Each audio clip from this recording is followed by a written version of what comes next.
नमस्कार साथियों, the English laboratory पर आप सभी का स्वागत है। अंतिम क्लास है फोनेटिक्स की और होप सो आप सभी को समझ में आया होगा। जितने भी लोगों ने देखा है 50-100 लोगों ने, बट धीरे धीरे ये सब देख लेंगे, धीरे धीरे पहुंचती है क्लासेस अपनी, है ना। लास्ट क्लास है, आज अपन ख़त्म कर देंगे। इसके बाद वर्ड स्ट्रेस को शुरू करेंगे, फिर वो ख़त्म कर देंगे। ऐसे करते धीरे धीरे अपने एक एक टॉपिक पढ़ते रहेंगे आराम से।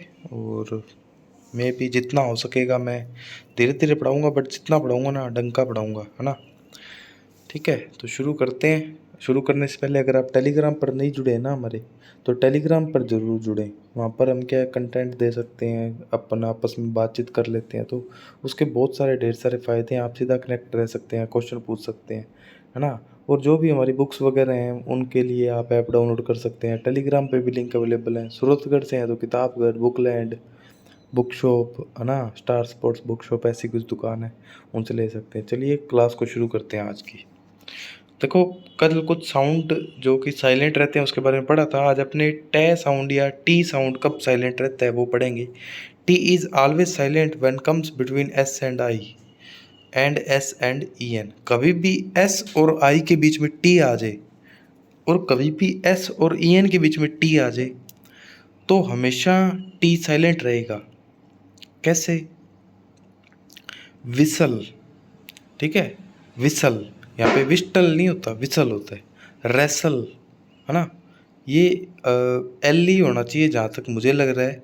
ठीक है, कि एस और आई प्लस एस एंड एल ही होना चाहिए जहाँ तक मुझे लग रहा है। गलत लिखा गया, जो दूसरा एंड के बाद लिखा हुआ ना एस एंड ई एन, ये एल ही होना चाहिए, L E. S and L E के बीच में टी आ जाए तो टी नहीं बोला जाता। जैसे विसल, रेसल, हसल, कैसल, है ना, कासल। ध्यान रखना, कासल। ठीक है, तो अब अपन चलते हैं पी कब साइलेंट रहता है। पी या P always remain silent in sequence of P N और पी एस। कभी भी पी और एन एक साथ लिखा हुआ आ जाए, पी एस लिखा हुआ आ जाए एक साथ, तो हमेशा पी साइलेंट रहेगा। जैसे साइकोलॉजी, साइकोलॉजी, साम, साम, न्यूमोनिया, न्यूमोनिया, न्यूमोनिया। ठीक है, पी नहीं बोला तीनों में। तो ये साइलेंट वाले 8 चीज़ें थी। कब कब साइलेंट रहता है, तो साइलेंट वाला भी पढ़ा दिया मैंने। अब आपका फोनेटिक ट्रांसक्रिप्शन से सवाल गलत नहीं होना चाहिए। ठीक है, जितना भी इम्पोर्टेंट प्रश्न आते हैं ना, जो मैंने सब आपको करवा दिया है। आप खुद पर ट्रस्ट रख सकते हैं, मेरे पर रख सकते हैं कि आपने जो पढ़ा है बेस्ट कंटेंट पढ़ा है, बेस्ट आसान भाषा में पढ़ा है। इससे आसान भाषा में फोनेटिक्स नहीं पढ़ी जा सकती। ठीक है, some important fact about phonetics. कुछ इम्पोर्टेंट बातें होती हैं जो कि आपको लगता है भी हटके हैं, थियरी का पार्ट है। फोनेटिक क्या होता है? साइंटिफिक स्टडी होती है, एक वैज्ञानिक अध्ययन होता है। किसका?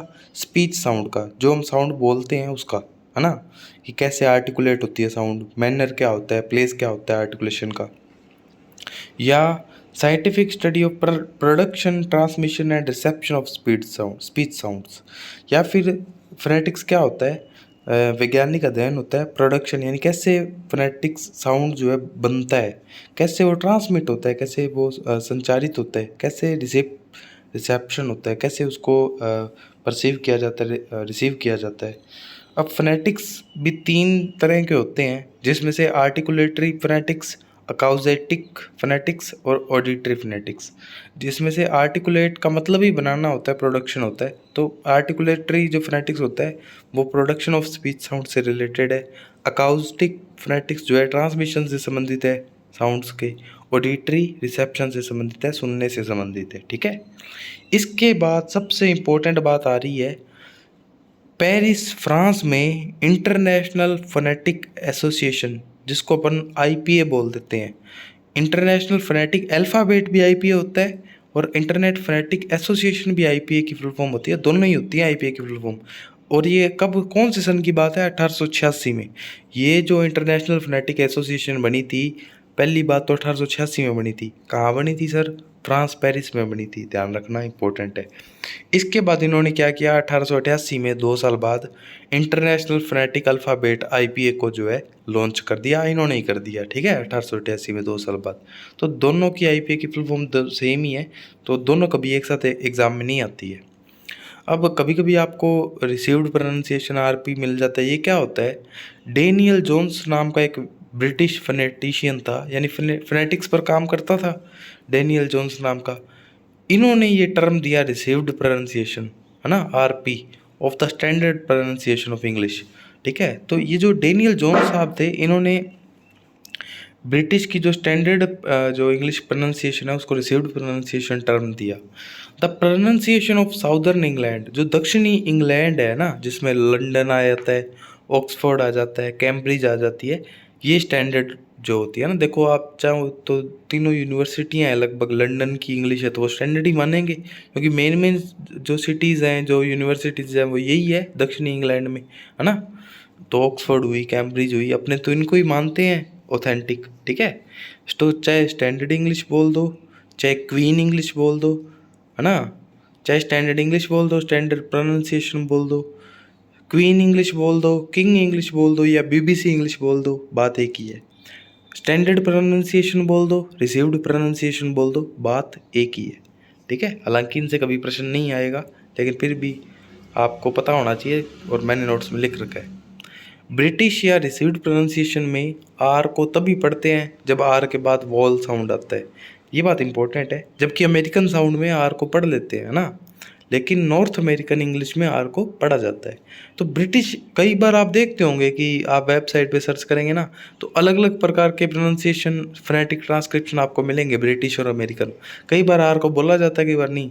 तो ब्रिटिश वाले क्या है, जो स्टैंडर्ड वाले हैं, वो आर को तभी पढ़ते हैं जब आर के बाद वोवल हो, जैसे आई, ई, ओ, यू, ई में से हो। अगर आर के तुरंत बाद आए तो आर को पढ़ लेंगे, अदरवाइज आए आर को साइलेंट रखेंगे। अमेरिका वाले ऐसे नहीं कहते, वो कहते हैं आर को बोलेंगे हम, जैसे फादर, है ना, फादर। ठीक है, पाक, मार्क, डाक, स्टाक। अब देखो, आर को बोला नहीं, इसका मतलब ये ब्रिटिश प्रोनाउंसिएशन है, रिसीव्ड प्रोनाउंसिएशन है, स्टैंडर्ड वाली है। ठीक है, इंग्लिश में बै नहीं होता, एक तो दे नहीं होता, दै नहीं होता, छ नहीं होता, तै नहीं होता, ठे भी नहीं होता, और फै भी नहीं होता। अंग्रेजी में ऐसे कोई साउंड नहीं होते, ना तो बै, ना दे, ना दै, ना छे, ना तै, ना ठे, ना फै, हो वही को नहीं। अब सी कब साइलेंट रहता है, देखो एस के बाद तुरंत सी आएगा ना, तो कैसे बोल लोगे आप बताओ। सीन, सेंट, साइंस, है ना, सीजर्स, सीजर्स, सीजर्स, आर नहीं बोला, सीजर्स, साइंस, है ना। तो एस के तुरंत बाद सी आए तो एस, सी को बोलना नहीं है। एच कब साइलेंट रहता है, जैसे hour, air, honest, where, when, what, what, which, white, wheel, ghost. ठीक है, तो एच कब कब साइलेंट रहता है, ये शब्दों के उदाहरण दे दिए हैं मैंने, बहुत important. Hour, air, honest, where, when, what, which, white, wheel, ghost. ठीक है, तो ये जो है आज अपना ये फोनेटिक्स जो टॉपिक है ये कंप्लीट हो गया। अब आप मस्त हो करना चैन की सांस ले सकते हैं, अपनों फोनेटिक्स को पूरा पढ़ लिया यूट्यूब पे। मेरे द्वारा इस फोनेटिक टॉपिक को यूट्यूब पर कभी भी नहीं पढ़ाया जाएगा, मेरे चैनल पर मेरे द्वारा। ठीक है, अब कोई और पढ़ा दे तो मैं कह नहीं सकता, मैं नहीं पढ़ाऊँगा कभी, क्योंकि मेरा आदत है, मेरे को हमेशा कुछ नया चाहिए। ठीक है, मेरे से ये जो, या तो मैं पढ़ा ही नहीं रहा, मैंने जो पढ़ा दिया टॉपिक, इसका मतलब मेरी तरफ से वो पूरा है। अब चाहे फर्स्ट ग्रेड हो, चाहे सेकंड ग्रेड हो, चाहे थर्ड ग्रेड हो, अब थंबनेल बदल बदल के इन्हीं क्लासेस को अपलोड किया जाएगा, लेकिन मेरे द्वारा फोनेटिक्स कभी दोबारा नहीं पढ़ाया जाएगा। ठीक है, और ना ही आपने श्रद्धा है भाई जी, सीधी सी बात है। ठीक है, और अगर वीडियो पसंद आ रही हो तो लाइक कर देना, नहीं आ रही हो डिसलाइक कर देना। चैनल सब्सक्राइब करना हो तो कर सकते हो, अदरवाइज़ आपकी इच्छा है। कोई बात है, कोई समस्या है, कोई दिक्कत है, कोई परेशानी है, कोई दुख है, दर्द है, पीड़ा है, कमेंट सेक्शन में लिख सकते हो। और सबसे इम्पोर्टेंट बात तो यही है भाई, टेलीग्राम पर जुड़ जाना। और पेपर आपका नज़दीक है तो कभी मिलेंगे यूट्यूब पर अपन लाइव सेशन में, या कहीं ना कहीं अपन बात करेंगे पेपर पर आपके। ठीक है, पेपर का टाइम है और ज़्यादा टेंशन मत लेना, जितना हो रहा है ना अब तो बस समेटो सामान को, बिखराओ मत, है ना। कंटेंट को कम करो भैया, हाँ बस अभी इतना ही पढ़ना है ना। पढ़ना ज़्यादा ज़रूरी नहीं होता, एग्ज़ाम को अटेम्प्ट करने की टेक्निक होनी चाहिए, मेरा तो मानना ये है। ज्ञान कम होना तो भी काम हो जाता है, ठीक है। और मेरी तुलना में लोगों के पास असीम ज्ञान है, असीम, ठीक है, बट पेपर नहीं पास होते उन लोगों के, क्योंकि वो सिर्फ ज्ञान के पीछे भागते हैं। नौकरी के भी लिए ज्ञान उतना ही चाहिए जितना बस, ठीक है, प्रश्न समझ में आ जाए और थोड़े बहुत ऑप्शन कट जाए, ठीक है। तो ये सब ट्रिक्स और टेक्निक्स हैं, धीरे धीरे आप जुड़े रहेंगे तो सीख जाएंगे। अदरवाइज़ जैसा सिस्टम चल रहा है वैसे तो चलना ही है। कोचिंग माफियाओं ने आपको लूटना है, 20,000, 25,000, 30,000, 40,000।